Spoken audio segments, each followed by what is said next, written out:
What's up, guys? It's Jordan from Terroir. We're here with Voorhees. We just finished our artist series with him. We can't wait to present everything to you guys and show you the whole series. And we're here to do an interview with him over in Santa Barbara right now. And yeah, we'll get into it. So when did you start blowing glass? Who taught you? How did you get into the medium or choose to use that medium for your artwork and everything like that? Yeah. So it was 2004. A group of friends and I were all working at a pizza spot, and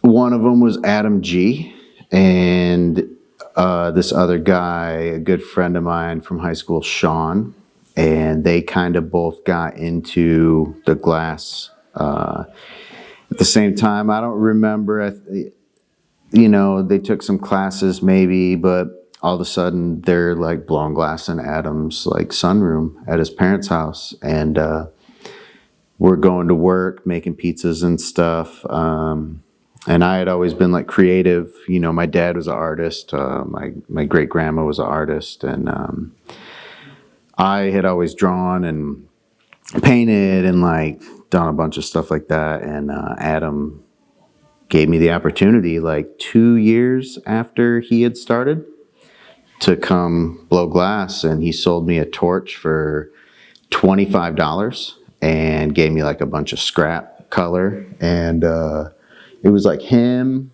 and Alex Vicknair and a few other dudes in Lansing, Michigan, in this 6-person shop. And yeah, it was cool. The opportunity was handed to me, and I didn't even know what to do. I was burning myself and breaking glass, and I just kind of took it from there and was making little dollar mushroom pendants wholesale. And I made a bunch of those, bought some color, bought some clear, and a few years later bought a GTT. And in the meantime, started to dabble with pipes and goblets, marbles, the basic beginner things. So, how did you start progressing your skills from there? Where did you start making at the beginning? After that, or how did you start getting into the pipe medium from making the mushroom pendants and doing all that other stuff? Well, it was always about pipes, okay. And even when we said it wasn't, and we wanted to be, I want to make art, I want to make non-pipe art, it was still about pipes. The thing that attracted me to glass in general was going to the couple head shops in East Lansing and looking at the glass pipes and being how did they do that? They said this is color changing. What makes it color changing? I don't know, and then once you figure out the secrets from being able to blow glass, I'm oh, well, it's actually silver fume that makes it color change, or the gold. And then, this is before I even started blowing glass. I'd see this stuff. A couple of friends had one dude I went to school with had a JBD, a little guy. And we always used to go to his house and use the JBD. It was a big deal, and I'd see the glass and I'm well, how's this made? And then when Adam and Alex invited me to come and mess around in their shop and try to figure it out, I was kind of I was hooked. I'd see the pieces they were making, and they were little wigwag, dichro bridge, the, early to mid 2000s headies, you know what I mean? And then they would talk about other dudes and their names, and that made me look up different people's glass. And then there was the forum, the melting pot, the GLDG, Glass Lamp Workers Discussion Forum. And there was so much information on there, and you'd go and, I started an account and post some glass and ask some questions. And then there was glasspipes.org, glassartist.org. No MySpace, no Facebook, none of that at this time. Definitely no Instagram. and you'd see all the glass and, different people. And there was like the top 100 of these artists, and everybody seems to have their own niche and their own different thing that they're making. And for me, when I started like making the little mushroom pendants, I wanted to make pipes. I wanted to make these multi-section bubblers and cool pieces, but you got to start at the bottom and work up. But I would see different people's work and get very inspired by the different styles that there were, from like Mr. Gray and Banjo making these like bigger, weird sculptures that were multi-pieces to like, Ease and Eli doing like dichro reversals, and like Steve Gelb and these different people that I saw then. And then you'd have like Bear Claw and Smiley and Clinton doing more like rough finish, like not the shiny glassy thing. You'd see stuff that's like, well, what is this? Why does it have this like weird matte finish? And so that's sandblasting, and they put the detail in that way. So there was all these different ways to make a pipe, and I wanted to figure out as much as I could. And then that kind of turned into, well, what's my favorite thing to make? It was just a kind of like a sponge, just like absorbing everything that was getting thrown at me. And being in this shop with Adam and Alex was very, they had different people coming through all the time from like the internet forums. Like they'd go to, they just knew people. And so they'd always have people come by and check things out, stop by. They're collabing, making something, and I'd just be over there like looking, just watching, checking things out, trying to learn some stuff, asking some questions. And this is when you were living in Lansing, Michigan. Yeah. Yeah, this is probably, it's like 2004 to like 2006, 7, And then when you were first starting out, how were you selling your work, or how'd you first start selling your work? We had a distribution company that in Ann Arbor. It was Stony Creek and 42 Degrees. And, Stony Creek dealt with like the non-pipe stuff. So if I sold pendants, they were bought by Stony Creek. But when I started selling pipes, they were bought by 42 Degrees. They had a couple head shops. They had affiliates in Atlanta down there. And they were the ones that were buying, like this is after Pipe Dreams. So it was a little harder to sell glass than the people that had done it before Pipe Dreams. When I came into the scene, I was struggling to sell glass, and luckily I had the in with the dudes in my shop. They were selling glass to this distribution company. So I was able to go in there. When I walked in there, there's pieces from Banjo, Chaz, Bear Claw, Ease, Ghost, Dosher, just a whole bunch of pieces I saw that I was like, oh, how do they do this? What are they, like, there's facets on some of these banjo pieces, and I'm like, well, how do they get these nice, flat, shiny panes? It looks like a gemstone, and then, you realize, well, it's cold working, another part of it. But I started seeing all this glass there, and the dude was buying my glass, and so every time I'd go in and sell some glass, I'd like look at different stuff, look at the newest batch of glass that they had.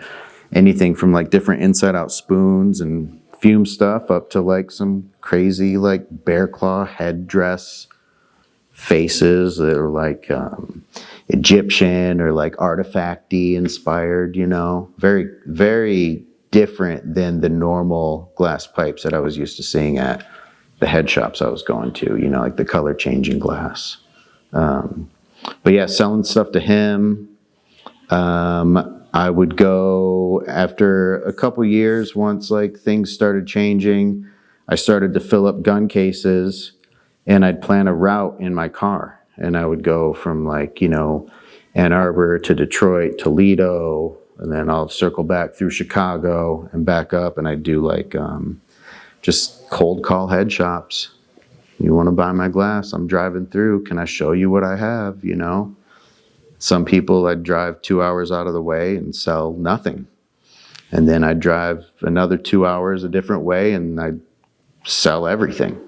So it was like very hit or miss, but it was just the road, Obviously, glass blowing and the whole landscape has changed a lot over over the years, and now people can take classes pretty openly and freely, Yeah. and advance their skill sets pretty quickly in that regards. Yeah. Obviously, that wasn't as available back in the day. Did you ever take any classes, or were there other teachers that you had along the way that really affected your career? I mean, there was like different people that came through our shop and stayed, whether it was like a couple weeks or a couple months. And our shop was very open, so there were always new people coming into town. And, some people that they probably don't blow glass anymore. Some people that are still doing the same thing. Some people that are, just crushing it. But I was learning anything I could at that time. And then after a couple years, I had the opportunity to take a class with Ham in Detroit. And there were probably like maybe 10 of us in that class. And that was an eye-opening experience. I learned a lot just from that.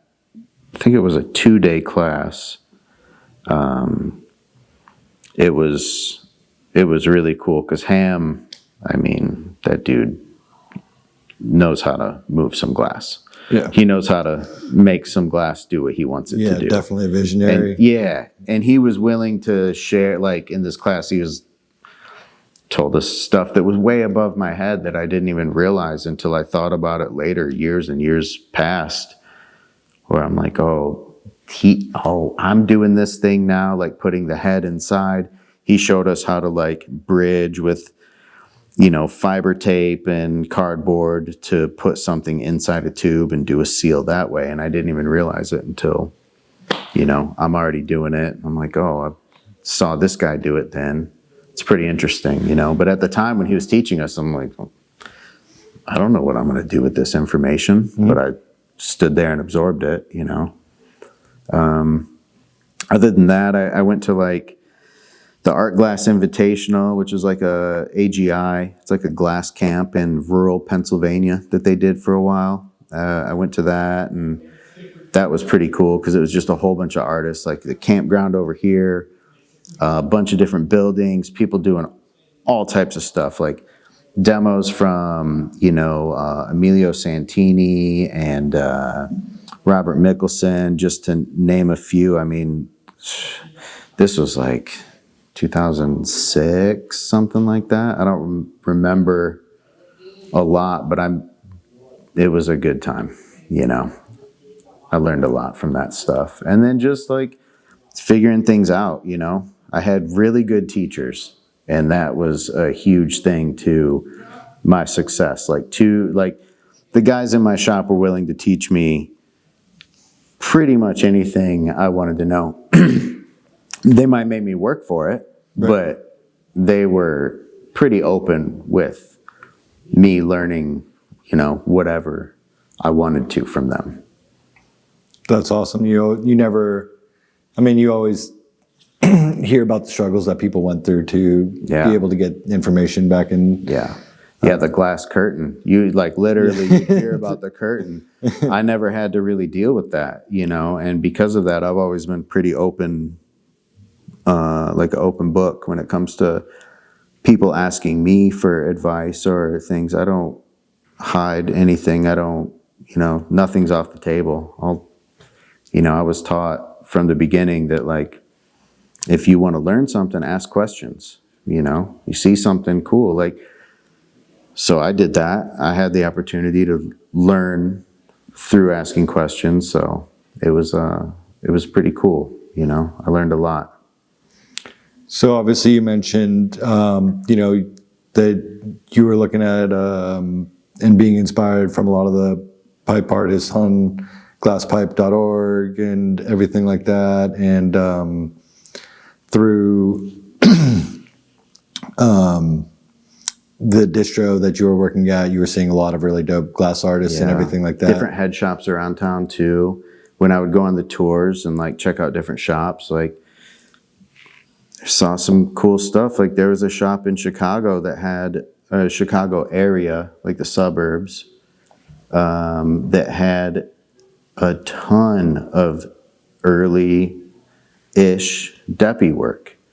You know, like a lot of just stuff that like you wouldn't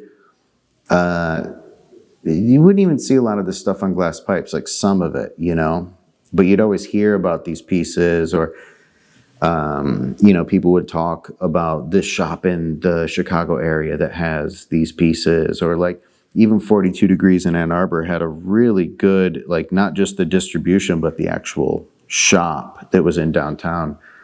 And go in there and just see stuff and just be blown away by what can be done with glass, you know? And that was hugely inspiring, just like traveling and seeing things. And then when I started to get invited into other people's shops, that was another way to get very inspired and learn things, you know?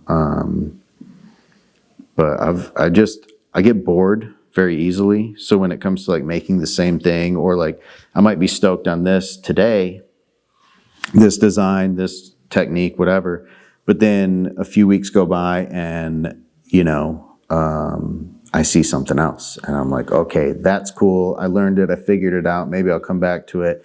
Maybe I haven't figured it out. Maybe I'll try it later. But now like my focus is on this other technique. And, that was something that like traveling, seeing other work, stuff like that really helped to light a fire, to have a variety of techniques. So when did you end up leaving Michigan, and where did you go from there? Let's see, I was 26. It was like 2008. I moved down to the Chicago suburbs. And I was down there for like maybe 8 months. And then that's when I was working with Ubatuba. And that was also when I went to my first like AGE champs in Vegas. And from there, I got to see a lot more stuff. And then I got to actually meet people, a lot more people. And after going to that, maybe I think the second time I went, Nate Dizzle invited me to come up to Seattle. And so I took a flight directly from Vegas and went to Seattle and worked up there. And this was like one of my first big collab sessions. And I worked with Nate and Dosher and Ease, Eli. Paco was up there at the time. Different studio, but it was right next door. And I got to really like, I bought an open, like just a one-way ticket. I didn't know how long I was going to be there for. And I ended up staying for like maybe 5 weeks. And I went back to Chicago, suburbs. And then a few months later, I moved out to California. Was out here for a few months, maybe like 8-10 months. And then I ended up moving up to Seattle. And, you know, that was a game changer to be able to work in the same studio as a lot of guys I looked up to. You know, I learned a lot then. And, you know, I was up there for like 3 years about before I moved back down here to Santa Barbara. So that was when you were working with Swiss Perk? Yeah, I worked for Swiss Perk for a short period of time. I was in the studio with like, you know, Nate, Dosher, Ease, Eli, JD Mapleston was there. Matt Atienza was in there.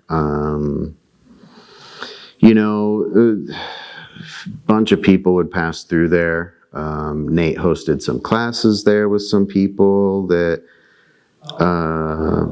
big collab sessions and stuff. And it was Seattle's like a glass city. You know what I mean? There's a lot. There was a lot. I'm sure there still is, but there's a lot of people making glass up there, and it was really cool to just kind of be a part of that scene for a little bit. Were you up there when Pipe Masters started, or was that? It was after I moved away. He did Pipe Masters, but I went to the first one, which was a super good time. Like a week of like 20 or 30 different people, maybe more, all together in his big studio, just making work, That was awesome.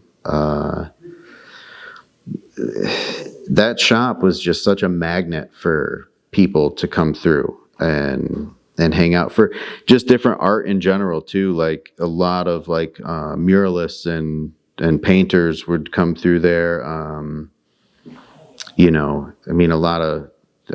I think at a point in time, like, I don't know, there was maybe like 6 of us blowing glass in there at the time, maybe more. And then I moved away, and it was like a whole new generation of glass blowers got their start there. And it was a really great thing to be a part of. Yeah, obviously, like Swiss Perk and that whole thing was a huge influence on the culture and on the bong and pipe scene, especially for functionality and scientific still pipes. Is, yeah.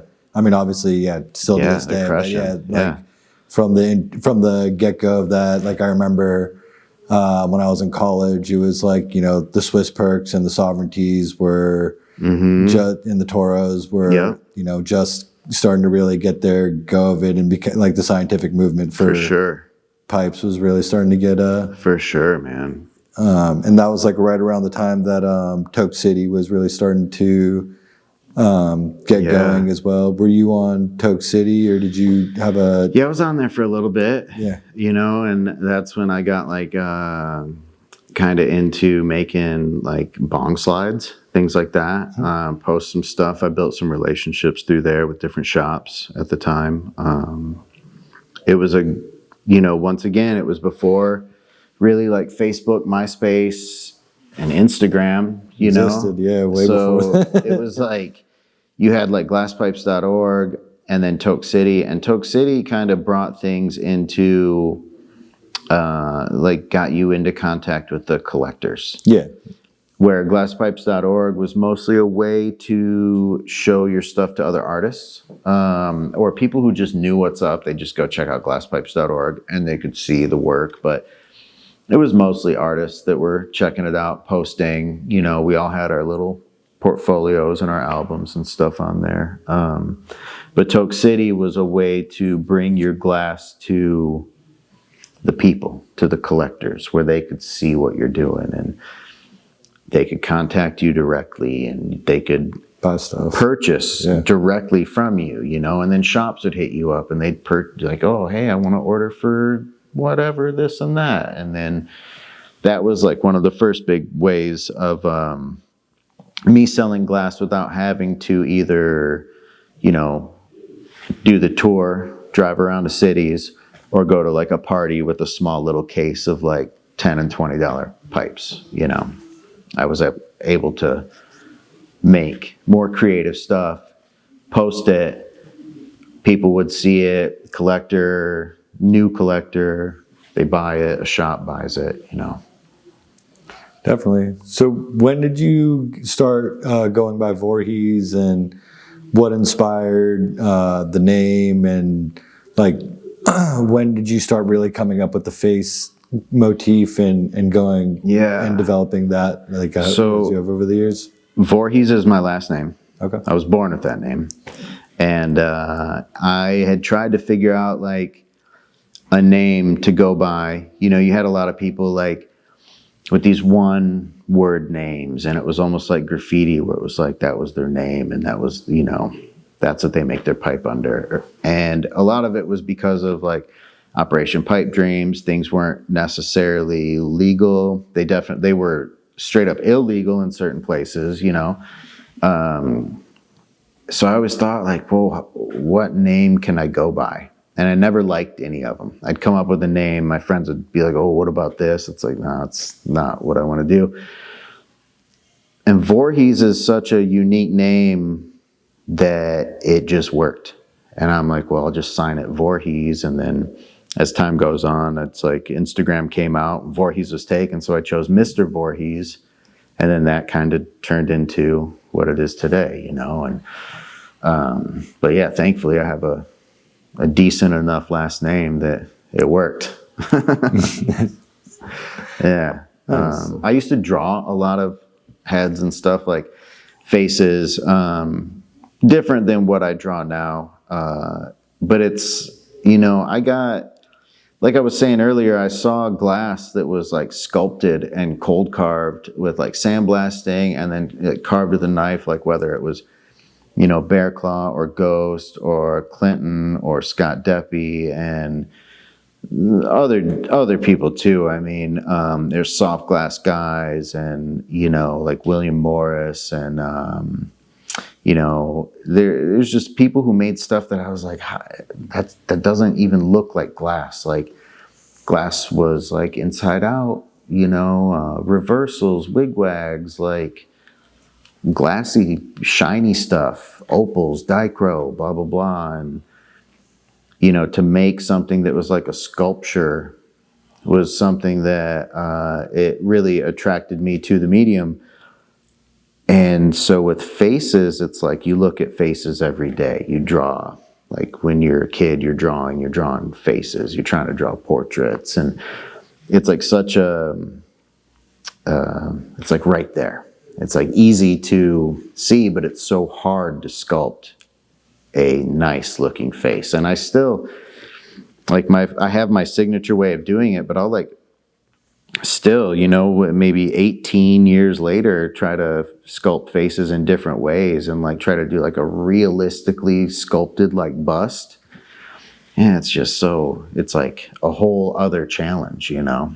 But it's just been something that like, I don't know, I feel like it gives life to my work. It's something that everybody can relate to. Yeah. It's like the sculpture of a face or the drawing of a face. And, you know, I feel like I've made a place with that and people really like it. They like to look at the faces, they like to collect them. Some people even tell me, they're like, hey, I like your work, but I'll never buy it. I don't want that thing sitting on the shelf looking at me all day. Like, it's kind of creepy, man. And I'm like, I get it. You know, it's a face. It's something that's like, you know, you can make eye contact with, and it's different, you know. It's got a life. Yeah, it's got a life. But that's just something that like kind of attracts me to keep doing it. Yeah. Do you remember like the year or like about when you started like or made your first pipe or that had a face in it or first slide that had like a face? It was like I don't remember the year. Maybe like 2 or 3 years into Blown Glass, but oh wow. I had, you know, they were way different then. I mean, I didn't use like Marinis for the eyes. It would just be like carved in eyes and stuff. And I did that for a long time. But I still have one of the first pipes I made that had a face on it. I like messed around with making like skulls and then like, you know, like monster faces, like, you know, weird stuff like that. And I was never really too, like, the thing that I always liked is just trying to make a face, like trying to sculpt like the cheeks and get the eyes right and the symmetry of the face and, you know, a decent nose and mouth. And I mean, I don't even know how many I've made, like thousands, but I'm still trying to like figure it out with every face I make, where it's like I have a formula to do it, but I am always trying to figure out a way to do it better. You can always see the evolution in your work. You know, you're always evolving your. That's important to me. Motif and like, I don't want to say dialing it in, but evolving the motif. Like, Yeah. Like, as you know, as an artist, I mean, it's important to always have something to push or to change or work on or work with as an artist. You can always see in every artist's career, like the different things that they've gone throughout, like a progression of a motif or concepts and everything like that. You know, and like I said earlier, I get bored easily. Yeah. So it's like, for being a guy that makes, like, you know, my focal point in all my pieces is like the same thing over and over and over, I get pretty bored, and I want to figure out a way to either, you know, change it up, do it a little differently, maybe just try to focus on doing it better, or like use the face and then try to do stuff that surrounds the face, like with pattern work, different colors, different shaping, that gives me more like creative satisfaction than just doing the same thing over and over and over and over. Do you remember the first show you put on? Yeah, it was in Denver at the spot that's not around anymore, and you know, I had like, it was in this cool little gallery space. I brought a variety of pieces, like some rigs and some functionals and pendants, and, you know, some paintings. And it was like a space probably about this big, maybe a little smaller. And I remember somebody was like, "Do you see how many people are here?" And I'm like, "Oh," and I go and look, and the line is like down the street, around the block, gang of people there. And I was not really expecting that many people to show up for my work. And it was pretty, it was fucking cool to have this much like love and support for my work. A bunch of friends, you know, like all the Denver homies, all the dudes that blow glass in Denver, they came by and said, "What's up?" A bunch of my friends. And it was awesome, man. It was like, you know, I had like a couple random showings of my work in different head shops here and there, but that was like the first show where I was like, I only have a handful of pieces and there's 5 times as many people out there. Like, this is wild, you know. Big sesh out back afterwards in this big courtyard. It was sweet. It was like one of the first places I really got to meet like a bunch of my collectors. Like, people flew out from, you know, the Midwest and the East Coast and to this spot, and it was like the beginning of that whole, you know, forming relationships with collectors on a level where these collectors were like, if I have a show in Vegas or if I have a show in Washington, or they come out, you know, they buy a plane ticket, they come out to check out my work, which is something that I never would have expected to happen with this glass thing. You know, when I started blowing glass, it was like, I worked a ton of random jobs, from like making styrofoam cups to pizza places. I worked at a gas station. I detailed cars. The last job I had was like delivering flowers. Like, I just did whatever I could to pay bills, and I hated those jobs. Even the best jobs, even the best ones, like delivering flowers is one of the best jobs I've ever had, because it's something that, you know, it's very rare that you bring somebody flowers and they're bummed or they're a dick, you know. Everybody's very cool about that. I loved that job, but I really hated working for other people. And so when I was able to make money blowing glass and then, you know, sell my work to people, here's a $10 pipe at a party, to, you know, going on the tour to sell my glass, to having this show where there's a bunch of people in line to buy my work. I'm like, I was just looking to make some money to pay some bills when I first started this, you know, and now it's turned into like, I can make whatever I want to and people are stoked on it. Like, that was a pretty huge milestone in my career. So that was, yeah. And still to this day, I'm still like extremely grateful when somebody comes to like I love it. I love doing the shows and like selling my work to people when I can see them light up when they've get to see my work in person, or when they're using my piece, or the dude that collects, the multiple people that collect multiple pieces of my work, where it's not just one or two, yeah, I got a piece of yours. It's like, no, I have 15, 20. There's a couple people that have a lot more than that of my work. Like, it spans decades of collecting of my work, and I would have never expected that when I first started. I mean, it's definitely awesome to see the people that have the collection of yours that spans, It's throughout insane. throughout It's time, insane. and Yeah. is super comprehensive of the different bodies of work that you've gone through. And It's cool. And like every once in a while you'll see somebody, they're like, hey, they'll hit me up and they're like, hey, I got this piece from this random head shop in like the middle of nowhere, America. And they're like, did you make this? And I look at it and I'm like, man, I think I made that in like 2006 or 7. It might not even have my signature on it, but the shop still has it. And then one of my collectors finds it, and it becomes a part of like a forever collection. Awesome.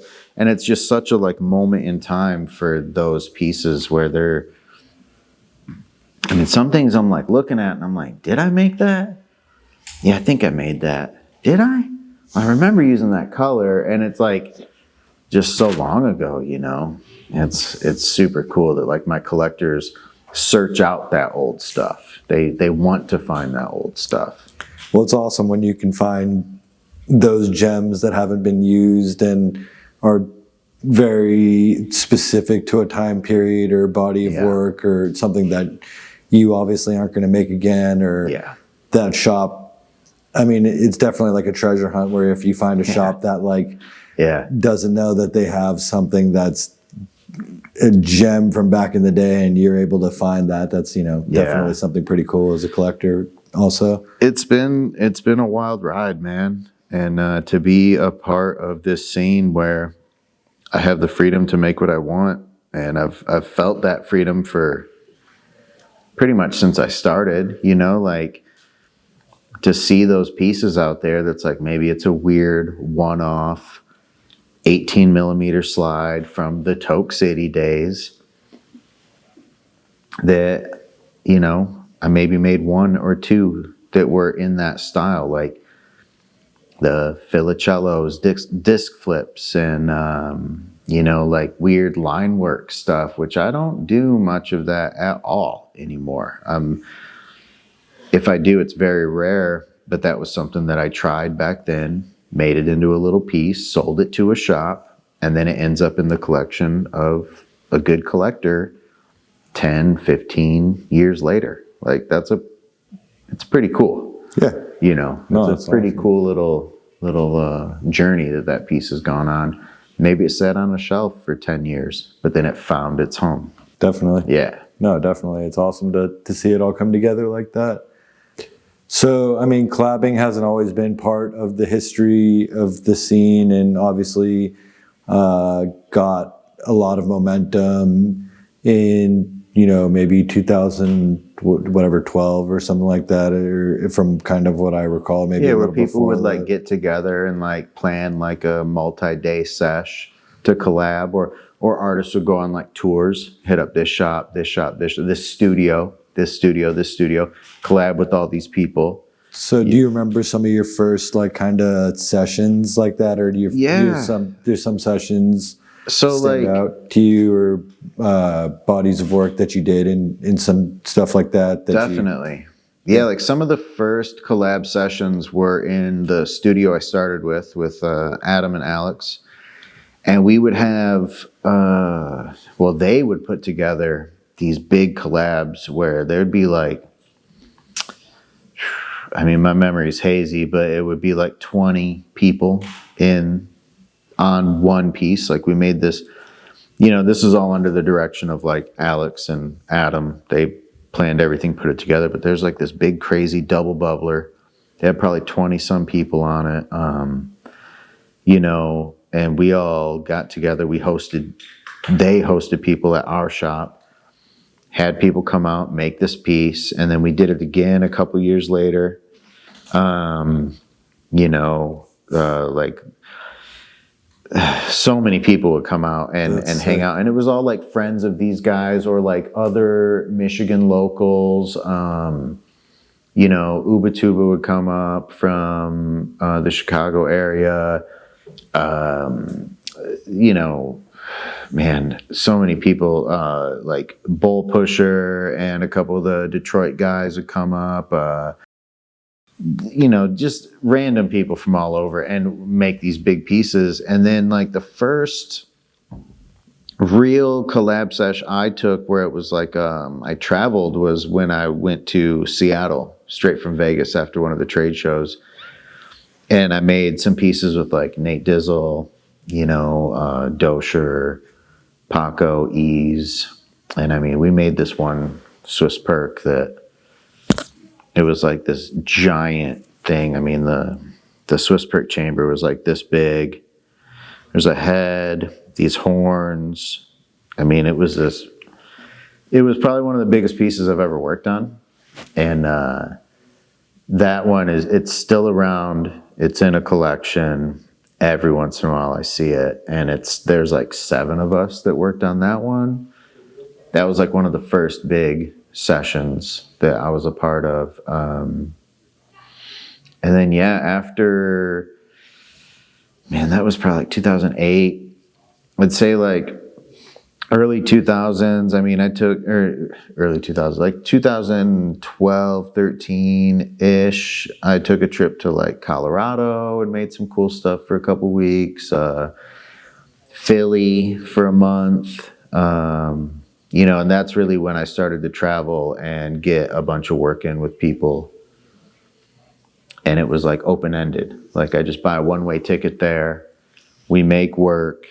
Once we're done, I'll find a ticket home type of thing, And nowadays it's like, I mean, I was just part of the Temple Takeover at Ruzi's with like Salt, Muller, Brandon Martin, Rhino, Boom, the Snodgrasses, D-Rec. I mean, there's a bunch of people that come through there, and this is the second time I've been a part of it. Unfortunately, I wasn't able to make it last year because of like some personal stuff, but this year it was great. And those guys are always just a blast to collaborate with because I can just make something, hand it off, they do their magic, hand it back to me, and it's like very seamless the way those pieces come together. And there's not a lot of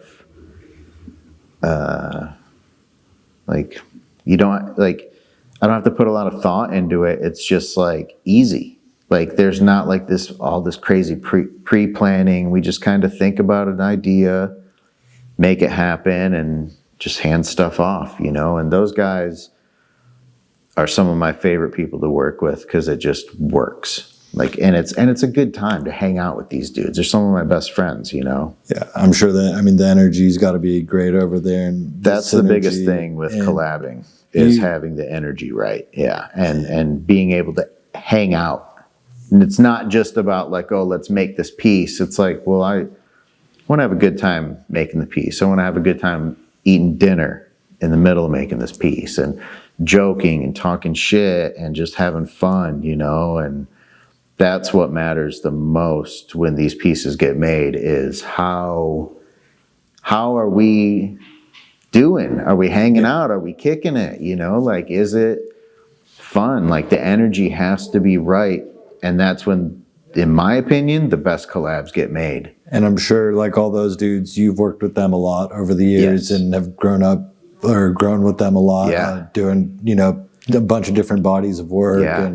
But all your styles have evolved a lot over the years. So man. I'm sure it's, makes it a lot easier. It's awesome. Yeah. To work together and just be on the same page with and everything. We know how each other works. Yeah. We know like at this point, like how to, okay, I set it up this way and hand it to you. And it's not like, oh, well, here, actually change. Can you do this and that and set it up that way and put the handle here? It's like, I know just do it, and we got stuff planned for the future too with a lot of these guys. Like it's just that easy. This is kind of in a different little ballpark, but I was wondering if you ever had a time in your career where you were working on soft glass, or if you had ever really played with that medium, or if that was not. I've done a couple dips in the furnace, but no, I don't. I've never really made anything. I think the couple times I've dipped into the soft glass furnace, it's just been like to play with it, and then it just goes in the trash bucket. Yeah. But I would like to mess around with it, but it's not really a priority of mine, But it's really cool stuff. Yeah, it's just always, I'm always curious to just hear from different glass blowers on their different ways that they learned everything in the industry. And sometimes, the soft glass or the classes from the soft glass are intertwined with the other things. It's fascinating. I mean, like fine goblet making out of a furnace is something that, that's pretty rad. I would love to learn that type of stuff, but also to get to the point where you can make thin, fine, perfect, traditional vessels out of a furnace. That's a lot of time dedicated, but glass is cool. No matter stained glass, fused glass, furnace glass, hard glass, window glass. Whatever, dude. Totally. It's cool. It's cool. So we talked about a little bit about the classes that you went to when you were coming up in your career. Yeah. And then you've taught some classes. Couple. Yeah. I taught a cool class with Germ Lion in Florida. Close to a decade ago, maybe it was like 8 years ago or so. Is that when you did that whole body of work together? Yeah, I went and worked with him for maybe a week and a half or 2 weeks before. We made a bunch of these like Illuminati figures and like these big full-size guys, and that was super fun. Those pieces, I still see them around in collections sometimes. And then I taught a class with Salt and glass alchemy, and that one was, what's funny about working with Salt is there's not really anything I know that I like. Everything that I could teach, he teaches better.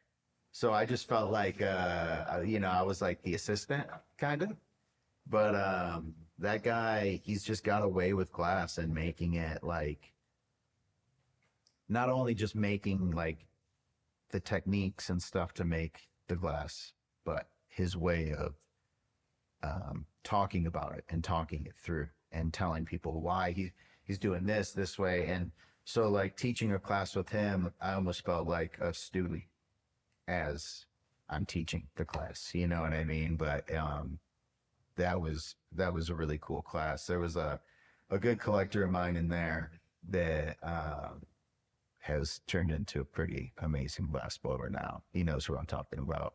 He knows the name. There's some cool, like teaching the classes, no matter who I've taught, whether it's like one person in the studio or with somebody I look up to, like Lucan or, Jern. I'm always coming away learning stuff. Even just trying to explain a technique, sometimes I'll like get a better grasp on it by the way I'm explaining it to somebody who has no idea. But I would teach more classes too in the future. It's just, time. It'll happen when it happens. I know you're into a lot of different mediums of art, and I just wanted to see what other artists really inspire you, I mean, a ton. So like my dad was always making stuff, and he was a very good oil painter and like realistic, like pencil drawing and stuff. And he's like the first inspiration of like, when you're a little kid, you think you'd, My dad's the coolest. Look at he makes stuff. He did like paintings and painted this lighthouse and drew this portrait, and that was super huge. And then my great grandma was a fine oil painter also. And then it got into like things from like skateboarding, the graphics from skateboarding, like Sean Cliver and like Mark Gonzalez. And I mean, there's so many people. And then from there, like graffiti, and a lot of the people that did graffiti that went into like more like gallery settings, to a lot of the people that I would call like friends or acquaintances that make cool art.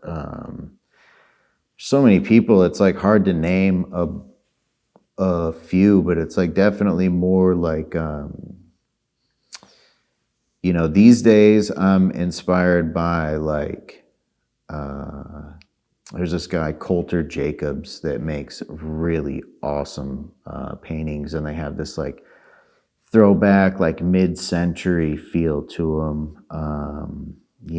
People like, oh man, like Barry McGee is like everyone's favorite. He's like one of my favorites. I love everything that guy does. I mean, there's just really too many to name. Like a lot of people that I used to do graffiti with, and they go on to do other cool art. That's like paper, painting, sculpture, things like that. It's so many people, dude. Like in the glass scene, there's so many people that I'm stoked on. Like that, I am fortunate and lucky enough to call friends, or like people I've collaborated with. And people that we've planned on collaborating with. We never have, but I've known for 15 years. And I talk to them, and every time I talk to the person, it's like, oh yeah, cool, we're friends. Collaborating is like the last thing on the list, but it's something that we both plan on doing. It's just right time and place, Yeah, there's a lot of people that inspire me. Yes. Is there any future projects that you're really looking forward to, or have anything, or have planned right now that you? Peter Muller and I are planning like something pretty cool here for like the fall-ish, like September, October. That's like the next big one on the horizon. There's not really anything too crazy happening other than that, but there's a couple things I'm planning on doing. Like I was saying, there's people that I'm planning on collaborating with, but it's like, I mean, last year we talked and we're like, oh yeah, come out next month, and then life takes hold and it's just keeps getting pushed back. But it's like, once again, like it's like too many people. Like there's a lot of people out there that I want to collaborate with, or that I've talked to, try to make plans, but life. But the biggest one on the horizon right now is like a new sesh with Peter Muller, where we're trying to like put out a new body of work that's something a little different than what we've done before, because we've worked together maybe 4 or 5 times now at this point. Maybe more. I don't know. Nice. You guys always crush it together. Yeah, sure. He's a good time to work with, man. He's another one where it's like our work just meshes together, like it just fits. Yeah. And it's like when I can work with people like that, where it's just almost like second nature when we're working together, and the pieces just kind of make themselves. Yeah. It's there's a bunch of dudes out there that I feel like I can do that with, where I work and the pieces just make themselves. Yeah. And it's just easy, and it comes out, where then, it's like the best situation you can ask for when collaborating with somebody. I know a lot of people may not know this, and this is a pretty cool fact about you, that you restored the Datsun. Yeah, I got a 1968 Datsun 510 station wagon, and that was a project I bought, not knowing anything about cars, maybe the beginning of 21. And when I got it, it was running, but it needed a lot. Like pretty much everything got replaced except for the engine and transmission. And even that, I like did stuff with like exhaust and fuel and, distributor. But I learned a lot. I replaced damn near everything on that car. And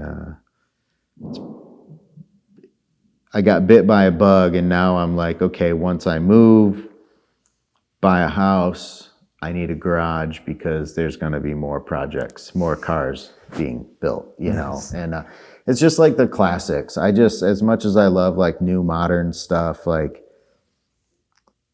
those like late 60s, early 70s, especially like Japanese cars, there's just something so cool about them. They got personality, they got style. And, for someone like me, it was pretty easy to work on it. It was just a few bolts here and there, a couple questions from friends, YouTube video. I just figured it out. Yeah. Nice. Yeah. When you get that garage, what's the next car you're looking forward to? So my lady and I are thinking about doing like, we both would love a like early 70s, mid 70s Ford F100 pickup, something like that. I'd love like an Oldsmobile Cutlass, like from the early 70s, something like that. If I had a garage that fit 20 cars, I could have, there's so many.